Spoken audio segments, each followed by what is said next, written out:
Do what we can. I have to show you this most horrible thing. This is my beloved T.S. Eliot book. It had a fall and the back fell off. It's so old that it literally rotted. And so now it's duct taped. Now it's my T.S. Eliot duct tape book. So we're Well, gonna it gives it more credibility as far as I'm concerned. no, I mean I can't live without it because it's got all my notes in it. Um, and I love it. I've Um, got books like that too that they're falling apart and yet all my marginal notes are in there. I can't how can I reproduce that? absolutely. So we're going to start with the Wasteland. I mean, not the Wasteland. I'm sorry, the Hollow Men. And of course, this is from 1925, 3 years after the Wasteland. And for Eliot, this was a nadir for his poetry. He said he felt like he had come to the end of being able to write poetry. He didn't expect that he would write anymore. So the Hollow Men is really um, about as bleak as it gets. At least at the end of the wasteland, there's the idea that he has crossed the wasteland, that he's shoring fragments against his ruins. But with the wasteland, I mean, with the Hollow Men, um, it's like people say, well, you have to go to the bottom before you can start ascending again. You have to go through the dark night of the soul before you can come out the other side. And I would say that's what this is like for his poetry.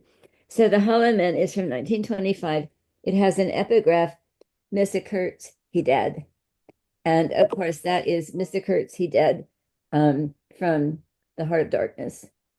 And then it has another epigraph, A Penny for the Old Guy, referring to Guy Fawkes, who was, Peter will now chime in with a sentence or two about who Guy Fawkes was. He was one of the conspirators in the gunpowder plot to blow up King James the First and both houses of Parliament. The barrels of gunpowder were found underneath Parliament. Uh, Tomorrow's Guy Fawkes Day. yeah, tomorrow's Guy Fawkes Day. Because one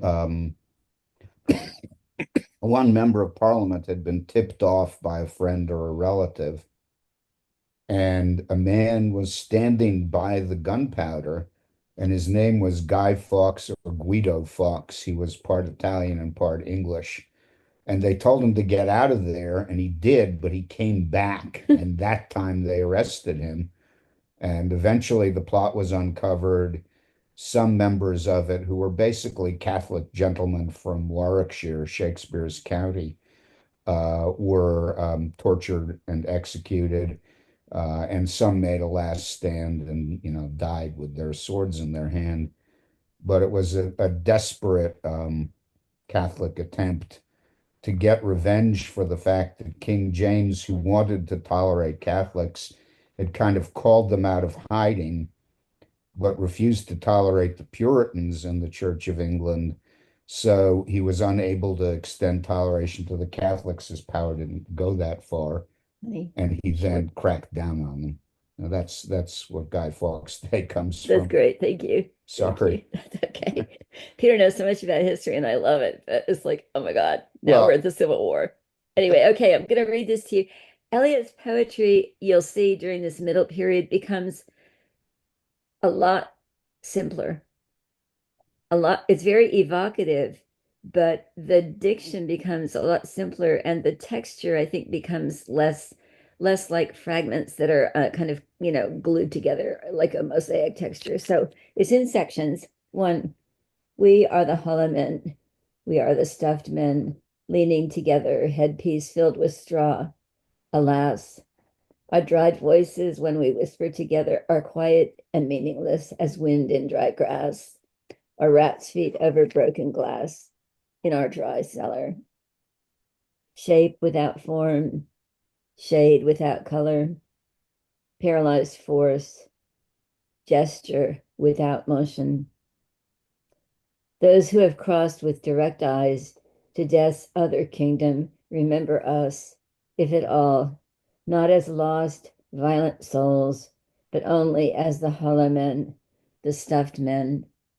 In one of Eliot's essays, he says, it's better to be saved or damned than to be lukewarm, than to be just mediocre, like uninvolved.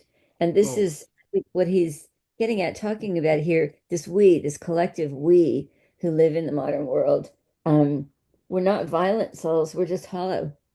We're just stuffed. We're like scarecrows. And then you get this.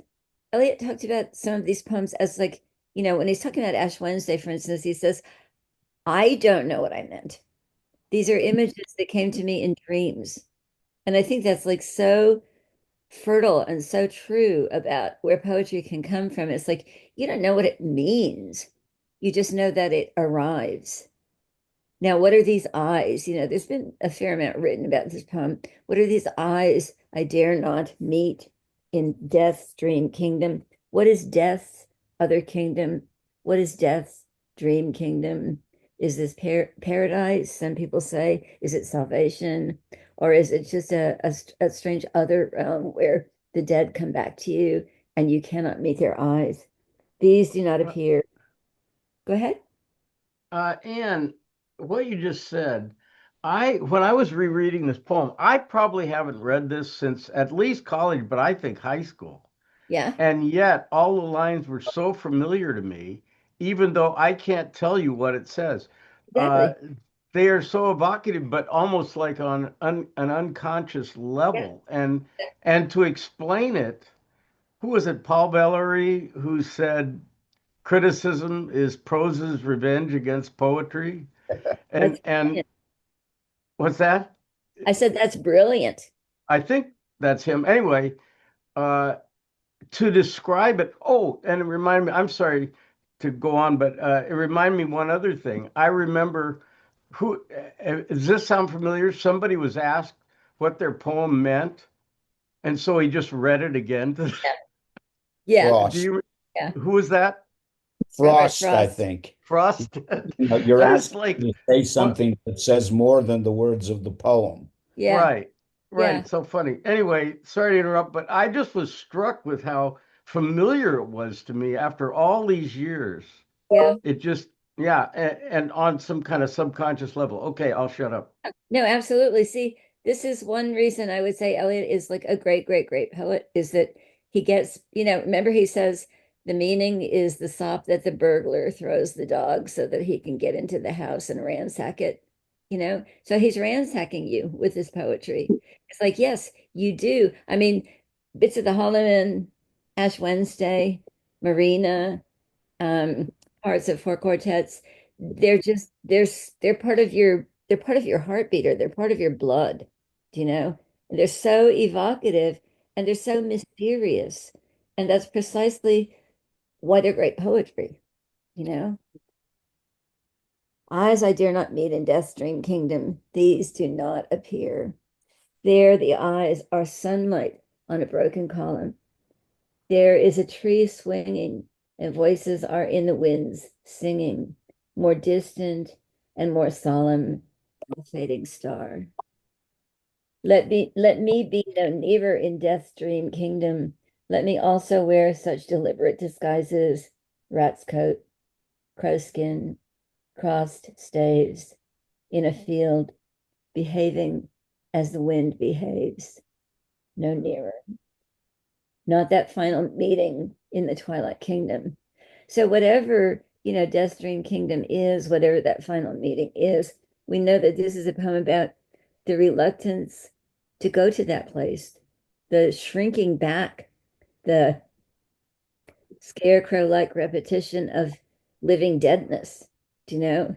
And this is like it's like cleansing. I just had the image of this poem is like cleansing a wound. It's like getting to the bottom of something, going through a process, going through a journey. Um, that's examining his own emptiness and our collective emptiness because it's us, we are the hollow men. This is the dead land. One reason we remember this poetry is the rhythms. This is the dead land. This is cactus land. Here the stone images are raised. Here they receive the supplication of a dead man's hand under the twinkle of a fading star. Is it like this in death's other kingdom, waking alone at the hour when we are trembling with tenderness, lips that would kiss, form prayers to broken stone. And to me, that's as far as this poem gets to a kind of lyric bursting forth. Yeah, Douglas. Parts of this reminded me of Ozymandias, the Shelley poem about the fallen Yeah. statue. Yeah, the broken column, sure. And the idea and the desert imagery, which we've already seen in the wasteland, crossing the desert. Um, yeah, and the idea that everything crumples to nothingness, you know? And of course, Shelley's poem Ozymandias also reminds us of that litany of cities, you know, Jerusalem, Alexandria, Athens, London, unreal. It's like thing after thing falling into dust, city after city, empire after empire, life after life falling into dust. But there's this tentative kind of reaching lips that would kiss, form prayers to broken stone, lips that would kiss. At least that's their desire there. Trembling with tenderness, beautiful line, trembling with tenderness, you know? And then again, it deflates to nothingness. The eyes are not here. There are no eyes here in this valley of dying stars, in this hollow valley, this broken jaw of our lost kingdoms. In this last of meeting places, we grope together and avoid speech, gathered on this beach of the tumid river. Sightless, unless the eyes reappear as the perpetual star, multifoliate rose of death's twilight kingdom, the hope only of empty men.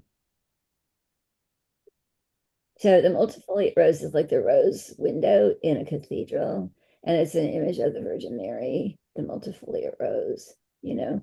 But here, that's the hope only of empty men. And we're going to be moving toward that in the poems that follow. And then we get this great, here we go around the mulberry bush, that little kid song. Here we go around the prickly pear, the prickly pear, the prickly pear. Here we go around the prickly pear at 5 o'clock in the morning. Between the idea and the reality, between the motion and the act, falls the shadow. For line is the kingdom. Between the conception and the creation, between the emotion and the response, falls the shadow. Life is very long. Between the desire and the spasm, between the potency and the existence, between the essence and the descent, falls the shadow. For thine is the kingdom. For thine is, life is, for thine is. This is the way the world ends. This is the way the world ends. This is the way the world ends, not with a bang, but a whimper. It's a great poem. And it's about as dark as you could get, without being deliberately ghoulish. It's like it's amazing and expressive. And it's expressive what about despair, you know? But again, What do I you think what?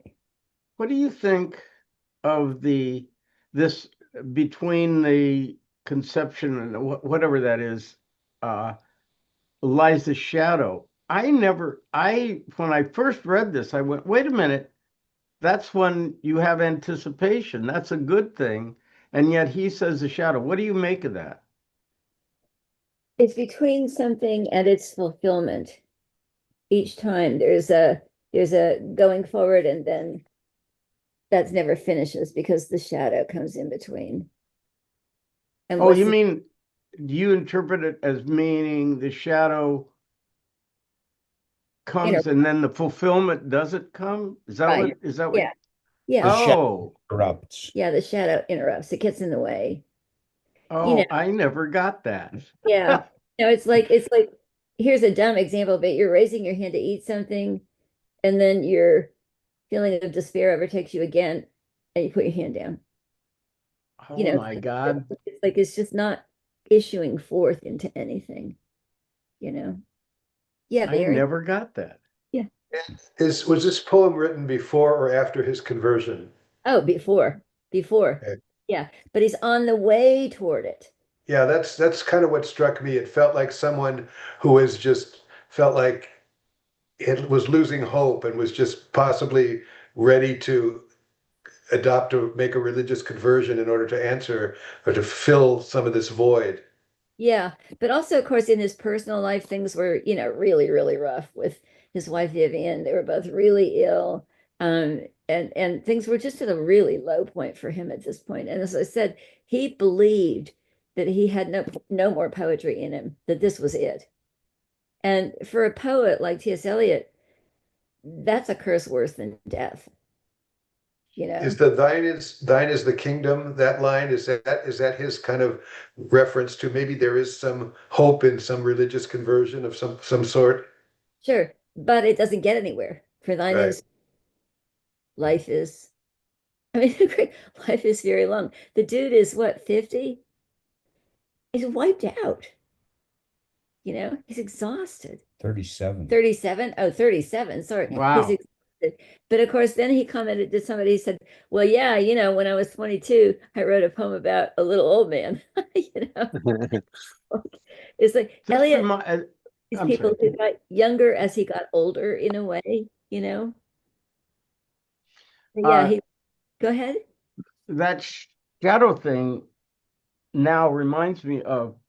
I knew a sailor who was out in the middle of the ocean and he was in a horrible storm and he said he wasn't religious, but he started praying. He was so frightened and so horrified by what was going on. He thought he was going to die, so he started praying, expecting that there would be some kind of answer, but nothing happened. The storm just kept on. Like, yeah, well, sorry, pal. Yeah. And so this section kind of reminds me of that. I hadn't thought of that again for years. Anyway. Sorry. That's pretty funny though. Dear God, although I've never thought of you before, I really need you right now. Yeah, yeah. It's kind of, calling 911. But there's a sense, it's this interesting kind of, is it the, is this reflecting his sense that he has no poetry in it? Because it seems like there's this moment in it and doesn't come. So we get this repetition in this poem more than once where this might happen, but it doesn't. In the shadow, you sort of, there's a lot of repetition in that. I mean, there are Yeah. different images and so on, but it's like he's feeling he has to reach out or he can't do it. Yeah. I mean, what I'm getting from it. Yeah, both. Mm. Both. The desire to reach out, lips that would kiss, form prayers to broken stone. It's the both and. In these poems, there's a lot of paradox. There's a lot of this but this, or even mystery as expressed through paradox, you know? So yeah, absolutely. I mean, it's like he's not literally dead, then he would not be speaking, he would not be writing, but he feels as if nothing comes to anything, nothing that he can wish for or pray to or do actually attains fulfillment. And it would be better to be a lost, violent soul than to be a scarecrow. But yet he writes, and the writing itself is a kind of redemption, isn't it? And isn't it kind of an expression of being alive and having energy? Yeah. And that's why it was especially dire when he felt like, okay, this is my last poem, you know? Because sure, as long as if you're an artist, as long as you can create something, no matter how dark it is, you're still creating something. And if it's good, then that is its own kind of fulfillment. It's not going to make your life great, but but yeah, but I mean he really felt, okay, this is it. I'm done. There's no more in me, you know? And Strikes me that in a person who is at the end of his rope and has lost hope, but he's a poet, what tool does he have? Poetry that is his only tool. So he uses it, even though he's not really inspired in a poetic way, but it's the only way he can express this empty, feeling that he has. I'd say he is inspired in a poetic way, but it's like this is going to be the last of it if this yeah, is all I can express. Yeah. yeah. Yeah. Yeah, despair is the whole burden. Yeah, I mean, you can't keep writing despair poem number 585. Things still really suck. Things suck even worse. You know what I mean? It's like something has to happen. But what's so amazing about Eliot is then this new journey, or a journey that grows out of an old journey, begins. So we're going to look at this wonderful poem, Journey of the Magi. Now notice this is spoken. Okay, this is a dramatic monologue. So I said this. I'm gonna A go. cold coming we had of it, just the worst time of the year for a journey, and such a long journey. The ways deep and the weather sharp, the very dead of winter. And the camels galled, sore footed, refractory, lying down in the melting snow. There were times we regretted the summer palaces on slopes, the terraces, and the silken girls bringing sherbet. Then the camel men cursing and grumbling and running away and wanting their liquor and women. And the night fires going out, and the lack of shelters, and the cities hostile, and the towns unfriendly, and the villages dirty and charging high prices. A hard time we had of it. At the end, we preferred to travel all night, sleeping in snatches, with the voices singing in our ears, saying that this was all folly. Then at dawn, we came down to a temperate valley, wet below the snow line, smelling of vegetation, with a running stream and a watermill beating the darkness, and 3 trees on the low sky. And an old white horse galloped away in the meadow. Then we came to a tavern with vine leaves over the lintel, 6 hands at an open door dicing for pieces of silver, and feet kicking the empty wineskins. But there was no information, and so we continued and arrived at evening, not a moment too soon finding the place. It was, you may say, satisfactory. All this was a long time ago, I remember, and I would do it again, but set down this, where we led all that way for birth or death. There was a birth, certainly. We had evidence, and no doubt. I had seen birth and death, but had thought they were different. This birth was hard and bitter agony for us, like death, our death. We returned to our places, these kingdoms, but no longer at ease here in the old dispensation with an alien people clutching their gods. I should be glad of another death. It's a really great poem. This is again, a journey. But what's really interesting about this poem is where Eliot situates it, temporally speaking. This is spoken by, presumably, one of the 3 magi who traveled following the star. At the end, we preferred to travel all night, sleeping in snatches, with the voices singing in our ears, saying that this was all folly. So he's speaking later about something that happened to him earlier. But the later in which he's speaking, and we're in the realm of fiction here, okay? The later in which he's speaking is not yet a time when he would know what this all means. Okay. So, you've got, I mean, there's a really complicated article published in PMLA some years ago talking about all the times and the different speakers and so on in this poem, and it's really, really complex and really fascinating. So the Magus is asking somebody to set down to write this down. And he's telling about this journey that, quote, we took. And he's telling about what it felt like as they were taking the journey, a cold coming we had of it, just the worst time of the year for a journey, and such a long journey. The camels galled. He says there were times we regretted the summer palaces on slopes, the terraces, the silken girls bringing sherbet back in their pagan kingdoms. We regretted these, sensory pleasures, these sensual joys. And on this journey, it's cold, and the camels are being pissy, and the camel men are cursing and grumbling, and the night fires are going out, and there's no shelter, and the cities are hostile, and the towns are unfriendly, and the villages are dirty, and the villagers are charging high prices. He says, we had a hard time. It was a really hard journey. It really sucked. It was really bad. But yet they're drawn on toward something, even though the voices are saying, this is folly. This is folly. What are you guys doing? What are you following? What are you looking for? Then at dawn, he says, we came down into a temperate valley. And now this is full of signs. Um, Eliot says signs are taken for wonders. We would see a sign. He says that back in John 10. Here we're seeing signs, but the magus doesn't know what these signs mean. Presumably, if we are well read in the Bible, we know what these signs mean because they are foretellings of what is foretold in Scripture, which is the life and sacrifice of Jesus.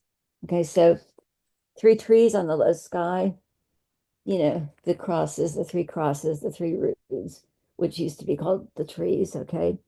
The tavern with the vine leaves, parable of the vineyard, 6 hands at an open door, dicing for pieces of silver, the soldiers gambling for pieces of Jesus's clothing, feet kicking the empty wineskins. Some critics say this foreshadows communion, the wine of communion.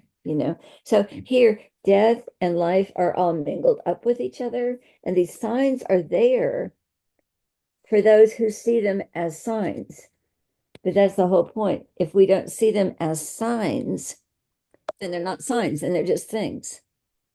Now, Christian theology was full of typology and anti-typology. That is to say, full of looking for, signs about the life and sacrifice of Jesus as foretold in the Old Testament, as fulfilled in the New Testament, but also by the time of the Puritans, also looking for signs in nature, like, okay, this especially this is a sign of this, and this is a sign of this, and so on. So reading the whole universe as full of correspondences. So here's what's going on here. But again, as I repeat, the magus doesn't see that any of this really means anything as the story that he's telling goes. There was no information. There's no signpost that says, Jesus lives over here, baby Jesus, 5 miles. Not like that, like it would be in the South. So we continued and arrived at evening. And then you get this measured, not a moment too soon finding the place. It's like, boys, baby's on the way. It was, you may say, satisfactory. Hang on just a sec, okay? Satisfactory is brilliant here because it both means not so great, but it also means it satisfies. It satisfies, it deeply satisfies. And yet the magus doesn't know that it deeply satisfies. He says, satisfactory, crummy hotel, it's out in the manger. There's a baby. Baby's here, Yeah, Douglas. Yeah, I 2 things. Sorry, unfortunately, I keep seeing the scene from the Life of Brian where they've brought a bomb. Anyway, so the question I really have was that does he? I mean, the Chaldeans, the Magi were astrologers and magicians. I mean, they were coming from Chaldea, so they were had esoteric things. Was this? I mean, I don't even know if this was common understanding at the time he was writing this, but there was a lot going on, but in the background that I'm not sure is, it's not typical Christian theology. Yeah, okay. Well, how do you mean it's not typical Christian Well, I theology? mean, I don't think that I don't think in the time of the King James Bible, which he was probably reading, um, they were the 3 kings or the three magi. I'm not sure it was considered that they were astrologers. Oh, that part. I There's don't know. 3 kings, I think, in the Gospels, but I think you're absolutely right. Without the prophecies and the occult readings of signs, they wouldn't have followed that star. So yeah, and he's writing about people who belong to a pagan world and were at home in it, and then they see the dawn of something else. I take it was, you may say, satisfactory as rather strongly positive in a very understated way. Uh-huh. You know, there was a miraculous birth, we saw it, but now what? You know, they're Yeah, not Jews, the Christian religion doesn't exist yet. They go back home, but they don't really believe they didn't in believe it. Don't what belong the there. life they're Yeah, living. and it may have been less than 30 years Yeah, after the trip. exactly. Exactly. Brian? It struck me as remarkable that the speaker presents no motivation for the travel and doesn't provide us even with the knowledge that they're following something. There's Yeah, only the sense of arrival yeah, when they say finding the place, which yeah. indicates they that's what they were looking for, but it doesn't say why or how. Or And how they knew. Yeah, absolutely. That's good. That's good. Yeah. Yeah, Tony? Uh, yeah, the um, the idea of sign, my understanding, you correct me if I'm wrong, is in the Middle Ages. Uh, for instance, if you wanted to the science of the Middle Ages was if you wanted to understand a tree, well, you would refer to the three trees just like you did, or something from the Bible, and that would explain all you needed to know about a tree. And going back to the word satisfaction, that was enough. That's what you needed to know. This is a sign of this. And you didn't have to look at the phloem and xylem and all that stuff. You just knew that that was what the tree was. Yeah, the book of nature. Yeah, yeah. But I do think that that word satisfactory cuts both ways. I really do. It was, because imagine being one of those magi, you're used to thrones and dancing girls and sherbets and so on, and you come to this barn and here's a baby lying in a bunch of straw, and you might have thought you were going to find something splendid. And that's what it is a baby lying in a bunch of straw. It was, you may say, satisfactory. But yet at the same time, if we approach this from the point of view of what that means according to Christian thought, it is that which it is the only thing which satisfies. Barry. Seems, I mean, maybe this is just too oversimplified, but it seems like a cynical take on a story that has been elevated to a high level through the Bible, that he's just going back and saying, well, what would this have really been like for these people? You know, going across the desert, dealing with, camel men who don't want to be there and horrible conditions. I mean, it's kind of like demystifying something and bringing it down to its most banal reality. Yeah, Yeah, and yet he gives the story credence. It's just a story from the Bible that was in itself symbolic, and yet Eliot's giving the story credence and fulfilling or filling out the details of what it would have looked like from the Magi. yeah. And I just wouldn't say cynical because remember, but first let me finish talking about the poem and then I want to answer that what I think, okay? Okay. So all this was a long time ago. I remember, and I would do it again, but set down this, repeated, brilliant line break, set down this. Were we led all that way for capital B birth or capital B death? Now, ordinarily, Eliot is a poet whose first letters of each line are capitalized, but birth and death, is this a capital B birth? Is this a capital B death? And we have to wonder, okay, what is this? There was a birth, certainly. We had evidence and no doubt. I had seen birth and death, little d, but had thought they were different. This birth was hard and bitter agony for us, like death, our death. So something has happened. Something has caused hard and bitter agony for the person who came to witness it, which is to say, everything is different now. As Peter said, everything's different now. we return to our places, those kingdoms capitalized, but no longer at ease here in the old dispensation. That is to say, what used to satisfy no longer satisfies. What used to be our life no longer is our life. With an alien people clutching their gods. What used to be my people are not my people.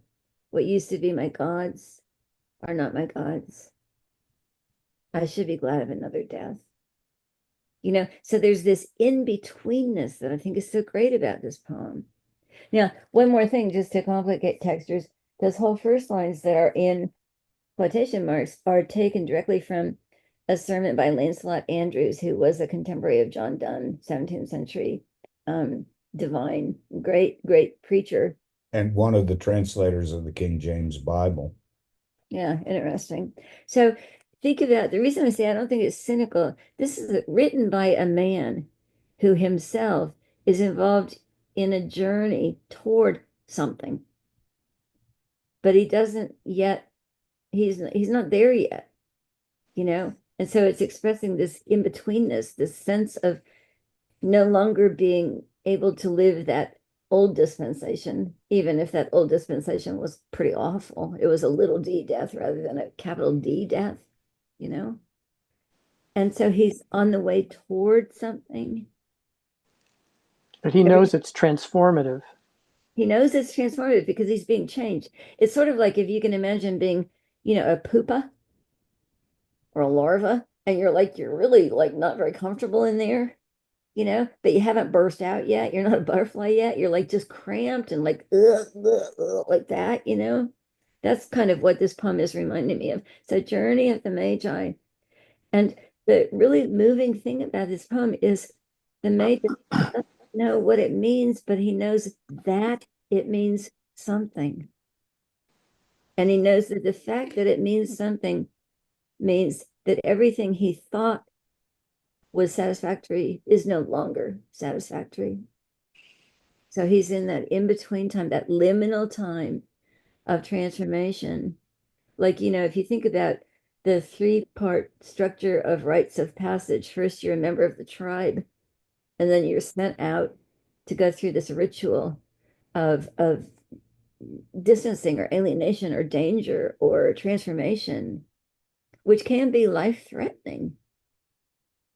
And then if you can go through that satisfactorily, you come back with the knowledge for your people. So this is him out there, and then he's come back and he doesn't know yet what that knowledge could possibly be. Any other comments on this poem? What you said reminded me of Wordsworth.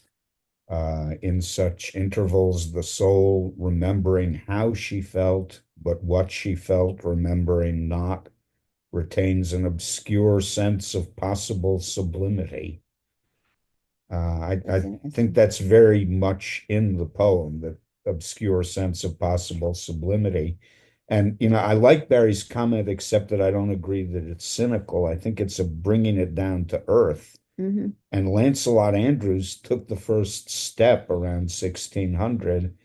And after those first 5 lines, which are quoted, seamlessly with the rest of the poem, Eliot takes over beautifully Yeah. and imagines even more. Yeah. Including things that, Lancelot Andrewes would not have mentioned, the girls bringing sherbet, for example. Yeah. Yeah. Other comments on that poem?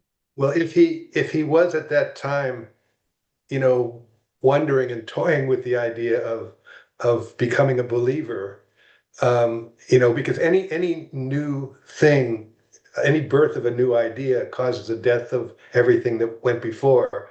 And so if he's putting himself in the place of these three travelers who came to this place following these signs, and did they see a birth or did they see a death? Actually, they probably saw both. They saw a birth and a death.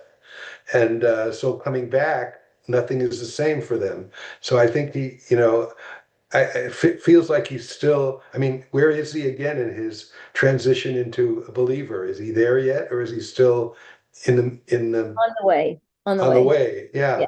he's close to making a formal conversion. But of course, once you make a formal conversion, that's not the end of everything either.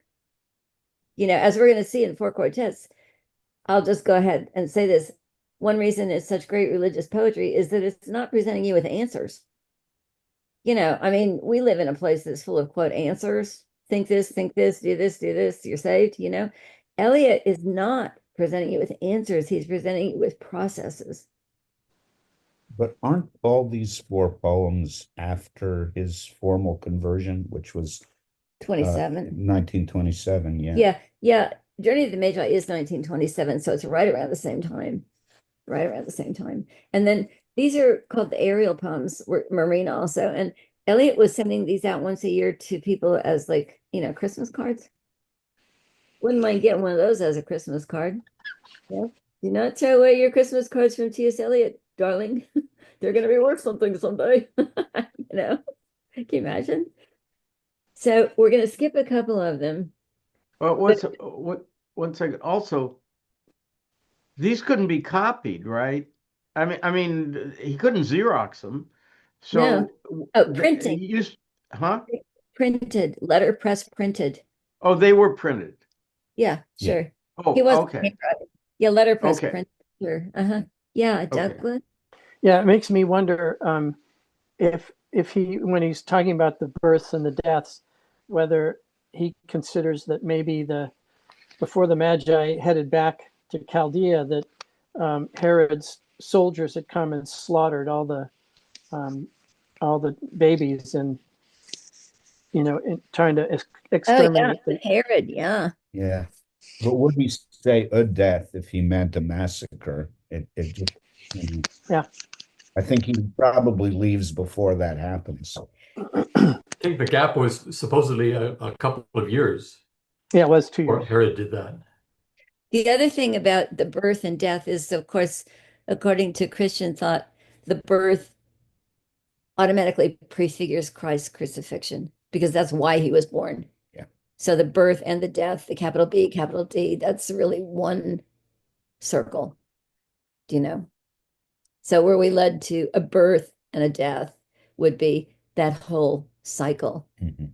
that in Christian thought ushers in our possible salvation, you know. So I want to read Marina, which to me is Eliot's. It's such a beautiful poem that I'm going to start crying. I get shivers with this poem. So a bunch of references. Marina, I don't know if you guys have read Shakespeare's play Pericles, which is not a particularly good play. And it probably wasn't even entirely written by Shakespeare. But Pericles is the prince of Tyre, and he goes through many misadventures. And what his wife is drowned or something, and his baby's lost. Peter's going to briefly tell you the plot He of Pericles. thinks his wife has died and the baby has died. Everybody's been separated from everybody, but at the very end, they're all reunited. Thaisa, his wife, is still alive, and his daughter is still alive. And Marina, his daughter, has been in a brothel, but she managed through her purity to escape being ravaged. So what's so beautiful, God, this makes me cry, is Pericles regains his daughter. And his daughter, of course, is named Marina, which is an ocean reference. And remember how much I said Eliot loved the ocean and loved sailing.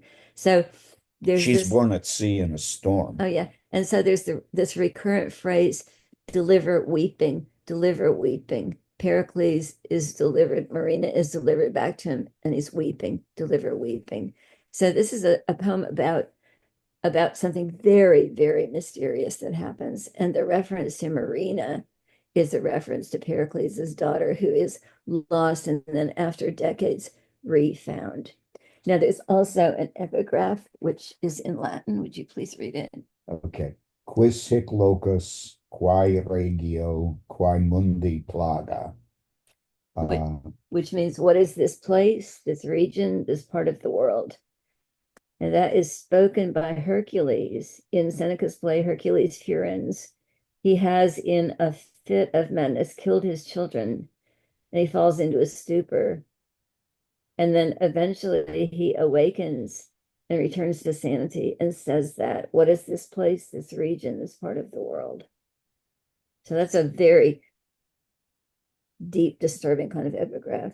So now I'm going to repeat what I'm going to say next time about Ash Wednesday. Eliot says of some of these poems, I didn't know what it meant. It came to me in dreams.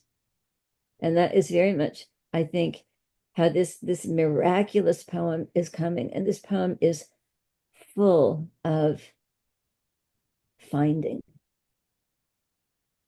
What seas, what shores, what gray rocks, and what islands, what water lapping the bow, and scent of pine and the wood thrush singing through the fog. What images return, oh my daughter. Those who sharpen the tooth of the dog, meaning death. Those who glitter with the glory of the hummingbird, meaning death. Those who sit in the sty of contentment, meaning death. Those who suffer the ecstasy of the animals, meaning death, are become unsubstantial, reduced by a wind, a breath of pine, and the wood song fog, by this grace, dissolved in place. What is this place? Less clear and clearer, the pulse in the arm, less strong and stronger, given or lent, more distant than stars and nearer than the eye. Whispers and small laughter between leaves and hurrying feet under sleep where all the waters meet. Bowsprit, bowsprit cracked with ice and paint cracked with heat. I made this.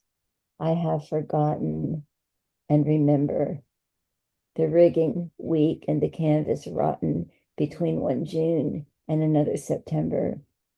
Made this unknowing, half conscious, unknown, my own. The garboard straight leaks, the seams need caulking. This form, this face, this life, living to live in a world of time beyond me, let me resign my life for this life, my speech for that, unspoken, the awakened, lips parted, the hope, the new ships. What seas, what shores, what granite islands toward my timbers, and wood thrush calling through the fog, my daughter. I just think that's one of the most beautiful poems somebody ever wrote. And I think that we could think for a moment about Carl Jung, about the anima, because to me, this is an anima poem. So Eliot did not have children. This is not about a literal daughter, but this is about, trembling with tenderness. This is a poem that is trembling with tenderness, right? And it's a poem that's about a miracle, an ununderstandable miracle. Look at the questions, all run together. What seas, what shores, what gray rocks, and what islands? Where are we? We've been through this hell. Now, all of a sudden, there's this landscape, this beautiful landscape, scent of pine and the wood thrush singing through the fog. What images return for a poet? As Tony said, if you're a poet and you can't write poetry, there's nothing. What images return? Oh, my daughter. And again, this is not a literal daughter. This is not like, I'm your long lost daughter, T.S. Eliot. This is like what the tender Eliot or Shakespeare's last plays are full of daughters. They're full of, beginning Cordelia, Marina, Perdita. They're full of this tenderness that the old man feels for the girl, you know. And then we have all these, I don't like the lines about those who sharpen the tooth, etc. I don't think that's very good poetry, but he's saying what? All of that fades away. All of that, those who are selfish, those who are vainglorious, those who are self-satisfied, those who are, suffering the ecstasy of the animals, whatever that means. Lustful. We know what it Lustful, means. lustful, yeah. Okay, but it's like they don't matter. They dissolve. They dissolve, reduced by a wind, by this grace dissolved in place. Grace is a theological word. And this is a poem about grace, but it's grace dissolved in place. It's not grace like someplace else. It's grace right here, you know? And then these mysteries. What is this face? And here's what I say, these paradoxes. Eliot, like Lancelot Andrews and John Donne and so on, is very fond of these paradoxes, trying to talk about the divine. What is this face? Less clear and clearer. The pulse in the arm, less strong and stronger. Given or lent. Is it mine to keep? Is it just for a moment? More distant than stars, yet closer than the eye. And then this imagery that we're going to come back to in some of the most beautiful parts of Four Quartets, these imagery of, and this, I'll tell you this in a minute, but these images of whispers and small laughter between leaves and hurrying feet. You know, Eliot grew up next to the Mary Institute, which is a school in St. Louis, and he would hear children playing through the wall, you know, on the other side of the wall. And he talks about what he calls saturated images. He says that each of us has saturated images, which are images that come to us through our lives. And we don't even know what they mean, but they are so deep within us that they never, ever go away. And we don't choose them. Another one that he mentioned is, let's say you're on a train and you pass by something and you only see it for a split second, but it's like in your imagination forevermore, you know? So this whispering and small laughter and the leaves and the wood thrush and all of that, these are for Eliot saturated images. They're images that mean something really beautiful, really mysterious. But we don't need to worry about exactly what they mean because he doesn't say what they mean. He doesn't know what they mean. Undersleep, where all the waters meet, where is that place? You know, at the bottom of everything, at the bottom of the unconscious. And again, I would think of Jung and the archetypes. This is a poem about archetypal awakening. But then you get these beautiful images of the, I mean, Eliot, the creaky boat, bowsprit cracked with ice, paint cracked with heat. He says, I made this. Me, I made this. I have forgotten and remember. It's a rickety boat, but I made it. The rigging weakened, the canvas rotten between one June and another September. And this beautiful, beautiful, God, this poem makes me cry. Made this unknowing, half conscious, unknown, my own. You know? The garboard strake leaks, the seams need caulking, this form, this face, this life, living to live in a world of time beyond me. Let me resign my life for this life, my speech for that unspoken. The awakened lips parted, the hope, the new ships. And then the repetition of, with some changes, of the beginning, which is again both question and affirmation. It's not exactly a question. It's not like, what the heck is this? It's like, yes, this, yes, this, yes, this. What seas, what shores, what granite islands toward my timbers, and wood thrush calling through the fog. My daughter. So comments on this poem? He likes the wood thrush. He does. Did Eliot actually make a boat? I kind of doubt it, but I don't know. I don't think I so. don't think so. He wasn't a builder, but But he he was a was really good he sailor. was a sailor and a serious sailor. Yeah, he was a really good sailor. And the dry salvages, I think it makes sense that it was written by somebody who was a serious sailor. Hmm. But I mean, what a beautiful image for poetry. A leaky boat that you make. A boat that's subject to time, a boat where the paint cracks, but you know how to repair it and you made it, you know. I think part of the meaning is the boat may have been well made, but it's been neglected.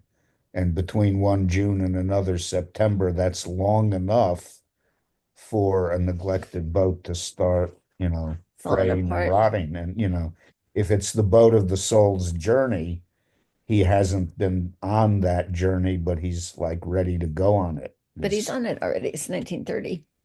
Well, yeah, but the feelings don't, advance that simply. As I said, it's not about being Christian or not Christian. No, It's about not paying attention to that that grace. boat that is symbolic, though I don't think the particular parts of it are symbolic, but the boat is. Yeah. I just love this poem. I just love this poem so much. It's such a tender, mysterious, not surprised. It's too quiet for surprised, but like awed, AWED poem, about something quite wonderful that just happens. Comments? I was interested in the opening stanza. It says, "Oh, my daughter," and at the end it says, "My daughter."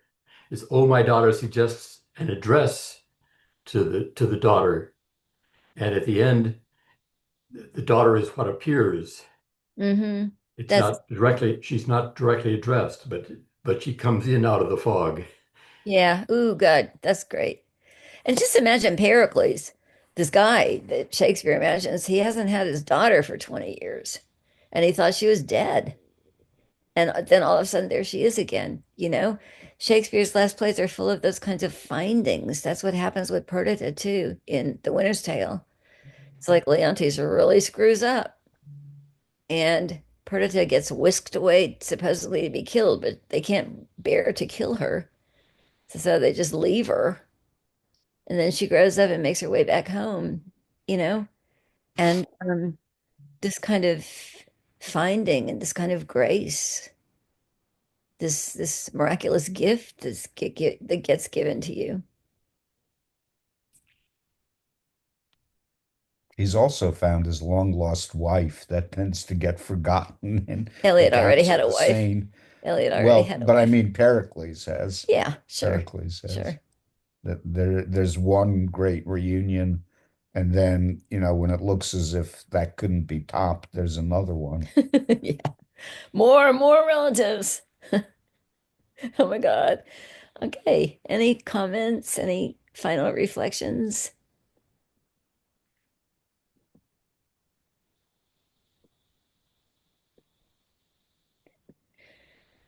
Well, I will see you Thursday for, oh yeah, Douglas. Well, there's Wallace Stevens has a poem, Infanta Marina. So Uh-huh. I'm going to have to read that with an eye to this poem. Yeah, nice. Yeah, yeah. Also, Puella Parway, Stevens's poem. Well, I'm not familiar with that one. Yeah, it's a nice poem. I like it. Those are about the only two Latin words I know. Okay, guys, I'll see you Thursday. Yeah, Barry, I won't be there Thursday. I have a doctor's appointment, so I will miss Thursday. that is very boring of you. Okay. Well, I hope Thanks, that Anne. enough people can come and we'll see you. And then we'll just talk for maybe half the time and then we will set off for Arkansas. And then we'll spend 2 days on four quartets, not the following Tuesday, but that Thursday and the next. And then we will launch off with William Carlos Williams, who's so different. Okay. We'll see you. Take care. Okay. Yeah. Bye-bye.